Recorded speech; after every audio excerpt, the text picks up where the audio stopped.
Alors, ici, on va voir loi de gravitation de Newton. Loi de gravitation de Newton. En quelque sorte, c'est la quatrième loi, si tu veux. Alors, qu'est-ce que nous dit cette loi-là? C'est une loi importante, d'ailleurs, il gouverne l'univers. C'est une loi de la nature.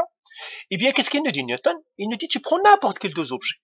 N'importe. Tu vois le clavier devant moi et puis la calculatrice sont deux objets. J'ai un clavier ici, c'est la loi de Newton. J'ai un clavier ici, je le représente ici. C'est un clavier. J'ai ma calculatrice à côté. Monsieur Newton nous dit, tu sais, ces deux objets s'attirent. Ils s'attirent. Ils s'attirent comme deux aimants. Deux aimants, tu prends deux aimants, tu vois qu'ils s'attirent, ils sont clairs. Mais ici, lui, il attire lui, comme ça, il s'attire comme ça. Donc, voilà, lui, il l'attire, comme ça, et lui, il l'attire. Ça, c'est le clavier qui attire la calculatrice. Ça, c'est la calculatrice qui attire. Tu vas me dire, mais je ne vois pas qu'il bouge. Effectivement, il ne bouge pas parce que la force est très petite. Il y a d'autres forces qui sont là, qui les empêchent de se coller. Mais s'il n'y a aucune force, par exemple, j'ai mon bureau parce que la calculatrice, le clavier, ça c'est le clavier. Ça c'est calculatrice. Ben, ils sont sur ma table, sur mon bureau. C'est pour cela que tu ne vois pas qu'ils bougent, tout simplement parce qu'il y a d'autres forces, le bureau les retient, etc. C'est pour cela que tu ne vois pas qu'ils bougent. Par contre, ça c'est le sol. Ou bien mon bureau même. Et puis si je prends l'efface que j'ai devant moi et que je la lâche, elle tombe. Si je prends mon efface, elle tombe. Pourquoi elle tombe? Parce que la Terre l'attire, et elle aussi elle attire la Terre par la gravitation. Seulement la Terre est très grosse, c'est pour cela que sa force est très forte, c'est pour cela qu'elle l'attire. Donc c'est ça la loi de Newton. La loi de Newton qui nous dit, deux objets s'attirent par gravitation. Du moment qu'ils ont une masse, ils s'attirent. Ça c'est la première loi de Newton, pas la première, c'est la loi de gravitation de Newton. Alors on va l'écrire ici, deux objets s'attirent, deux objets, n'importe lesquels, deux objets s'attirent par gravitation. S'attirent par gravitation. N'importe quels objets. Toi, tu attires le mur t'attire. Ok? C'est-à-dire, ouais, voilà, le clavier, l'écran, tout s'attire par gravitation. Maintenant, monsieur Newton, on lui dit, oh, d'accord, tout ce que tu dis peut-être est vrai, mais est-ce que tu peux nous dire cette force-là, comment on va la calculer? Il nous dit, oui, on peut calculer cette force. Alors, cette force, elle est là. On va la faire ici. Force gravitation. Il nous dit, il est facile, elle est égale à G, G c'est un nombre qui ne change jamais, qui multiplie la masse du premier objet, M1, masse du deuxième objet, M2, qui divise la distance qui les sépare au carré. C'est ça ce qu'il nous dit. Alors, on va écrire, c'est quoi?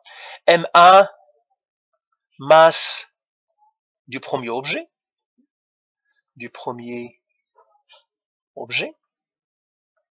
M2, masse du deuxième objet, masse du deuxième objet,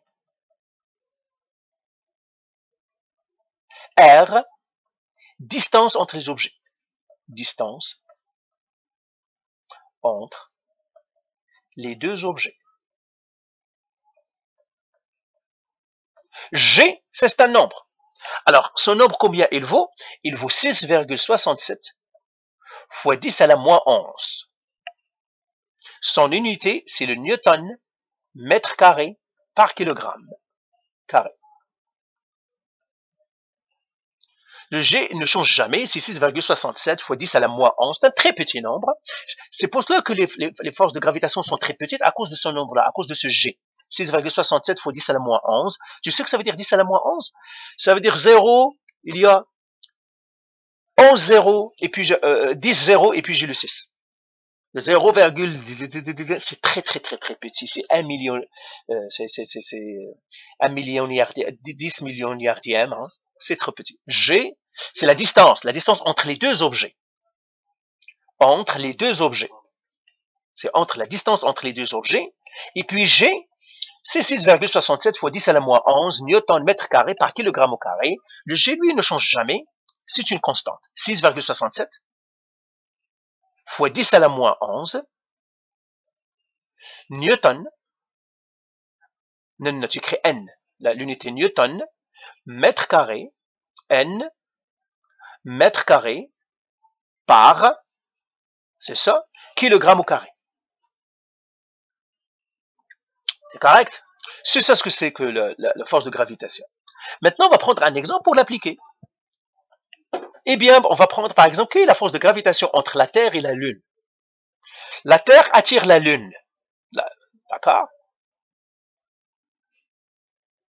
Ça, c'est la force que la Terre fait sur la Lune. La Lune, elle aussi, attire la Terre. Parce que c'est ça ce que nous dit Newton, il nous dit la force est mutuelle. Donc, c'est comme les aimants, comme je t'ai dit. Hein. Si tu prends deux aimants, tu les mets, ils vont s'attirer. Tu vas voir pourquoi ils s'attirent avec l'aimant? Parce que les forces magnétiques sont trop fortes. Comme les forces électriques sont fortes, c'est pour cela qu'on les voit qu'ils s'attirent. Alors que les forces de gravitation sont très petites, c'est pour cela que deux objets ils ne s'attirent pas, c'est trop petit. Maintenant, comment on va calculer cette force-là? Eh bien, on va le faire ici. Monsieur Newton nous dit la force, c'est G, la force de gravitation. Je mettrai Fg, gravitation, égale à G, la masse M1 fois la masse M2 sur la distance au carré. La masse M1, c'est la masse de la Terre. Donc, je l'écris M1. On connaît la masse de la Terre. La masse de la Terre, c'est 5,98 fois 10 à la 24 kg. La masse M2, ça veut dire la Lune, donc ça, c'est la Terre. La masse de la Lune est très petite par rapport à la masse de la Terre. C'est 7,34 fois 10 à la 22. C'est quand même beaucoup. Kilogrammes. Ça, c'est la masse de la Lune. D'accord? Ben maintenant, est-ce qu'on peut calculer la force ou non? Ben oui, on peut calculer la force. Alors, je ne vais pas mettre une flèche ici. D'accord? Tout simplement parce que je calcule que la magnitude. Alors, je vais calculer. Donc, j'écris force de gravitation entre la Terre et la Lune. Elle est égale à quoi? G. G, c'est combien? C'est 6,67 fois 10 à la moins 11 newton kilogramme au carré par mètre au carré, qui multiplie la première masse. La première masse est 5,98 fois 10 à la 24 kg, qui multiplie la deuxième masse. La deuxième masse, c'est quoi? C'est 7,34 fois 10 à la 22 kg, qui divise par la distance entre les deux. La distance entre les deux, c'est celle-là, le rayon. Donc, je l'écris ici à côté d'eux. Le rayon, ici. Le rayon, c'est combien? C'est 3,84 fois 10 à la 8 mètres. Donc, je vais le mettre ici. Je vais le mettre entre parenthèses, comme ça. 3,84 fois 10 à la 8 au carré. D'accord? Est-ce que tu peux faire ça dans la calculatrice? Alors, ça, le G est avec les M1 et les M2. Je vais le mettre tout ici. Dans ta calculatrice, tu utilises deux étages. Et tu respectes les parenthèses. D'accord? Donc, tu fais faire comme fraction. Donc, Fg, alors donne-moi la force gravitationnelle entre la Terre et la Lune, ça serait quoi? OK? Donc, tu ne dois pas te tromper dans les calculs. Alors, moi, je vais le faire aussi dans ma calculatrice. Je vais faire deux étages, le haut tout seul, le bas tout seul. Et puis, après, je vais faire la division. OK. Alors, premièrement, j'ai 6,67 fois 10 exposant moins 11.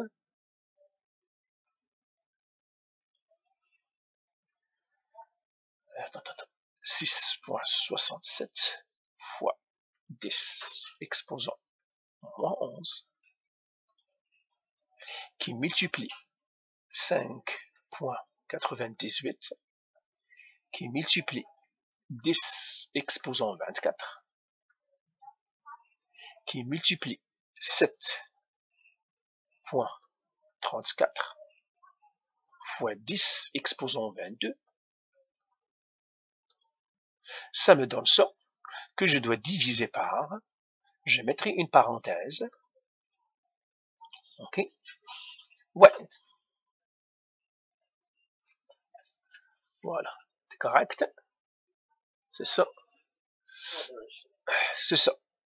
divisé par, je mettrai une autre parenthèse, 3,84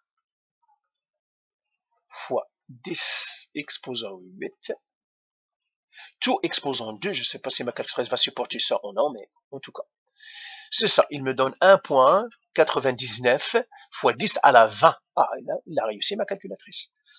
Ok, je suis fier d'elle.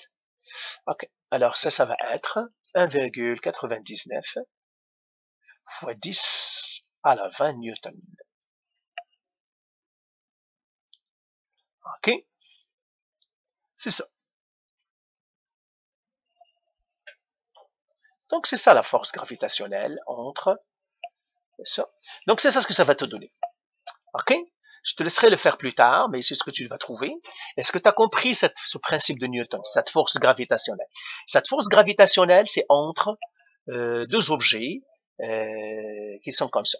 On va prendre maintenant un autre exemple. OK? Je vais prendre maintenant deux objets. D'accord? Par exemple, ma calculatrice et puis mon clavier.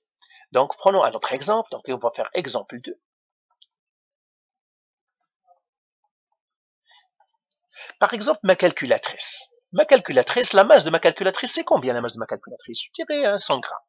D'accord? Je dirais 100 grammes. Je vais faire ici 0,100. Ben, je vais mettre 200 grammes même. 0,200 grammes. Donc, ça veut dire 0,2 kg. Ça, c'est ma calculatrice. Mon clavier, je vais lui donner un demi-kilo, même s'il n'a pas un demi-kilo. Je vais faire 0,500 kg. OK? Je vais calculer la force. Quelle est la distance entre ma calculatrice et, je dirais, 1 mètre. La distance, le rayon entre ma calculatrice et le clavier, on va mettre 1 mètre. Et on va calculer la force. Quelle sera la force? La constante G, c'est 6,67 fois 10 à la moins 11 mètres, newton, mètre au carré par kilogramme au carré. Et je regarde pourquoi ma calculatrice ici, je ne vois pas qu'il s'attire. On va calculer la force. Alors, la force de M. Newton, il nous dit, ta calculatrice est ton clavier, ça c'est calculatrice. Ça c'est mon clavier. OK? Alors, M. Newton me dit, si tu veux calculer la force de gravitation, eh bien c'est la constante G, fois la masse M1, fois la masse M2, qui doit diviser la distance au carré. La distance entre les deux au carré. Eh bien, je vais faire ça. FG, c'est quoi? 6,67 fois 10 à la moins 11. Je ne vais pas mettre les unités. Qui multiplie 0,200. Qui multiplie 0,500. Qui doit diviser la distance, c'est 1 au carré. Est-ce que tu peux me faire ce calcul? Fais-le-moi à la calculatrice. Moi aussi, je vais essayer. Ben, le 1 au carré, c'est 1, ça ne changera rien. Donc, ça va faire 6,67 fois 10 exposant moins 11. Qui multiplie 0,200, qui multiplie 0,500. Ça me donne 6,67 fois 10 à la moins 12 newton. C'est ça la force de gravitation entre ma calculatrice. C'est même pas un newton, c'est même pas 1 millième de newton. C'est ça ce que ça va te donner. C'est une très faible force. Si je vais l'écrire en chiffre à virgule, je dois faire comme ça. 0,1, 2, 3, 4, 5, 6, 7, 8, 9, 10, 11, 6, 6, 7 newton. C'est ça ma force. Si je vais l'écrire celle-là en chiffre à virgule, tu vois, hein, ce n'est même pas le centième, ce n'est même pas le millième, c'est très. C'est pour ça que tu vois ma calculatrice et mon clavier ne s'attirent pas, tu le vois pas. Par contre, si les objets sont une grande masse, les forces vont devenir importantes, et là, je vais voir la force. C'est pour cela que les forces de gravitation, ça se passe où? C'est dans l'espace. Avec de grands objets, comme la Terre, par exemple, avec mon clavier, oui. Il faut qu'il y ait au moins un qui est très grand. Comme la Terre avec un clavier, la Terre avec la Lune, les galaxies entre elles, le Soleil avec la Terre. Ça doit être de gros objets pour que la force de gravitation, on puisse la voir. D'accord? Ben voilà pour la force de gravitation, on l'a couverte. Est-ce que tu seras correct pour tout? OK, alors on va arrêter ça.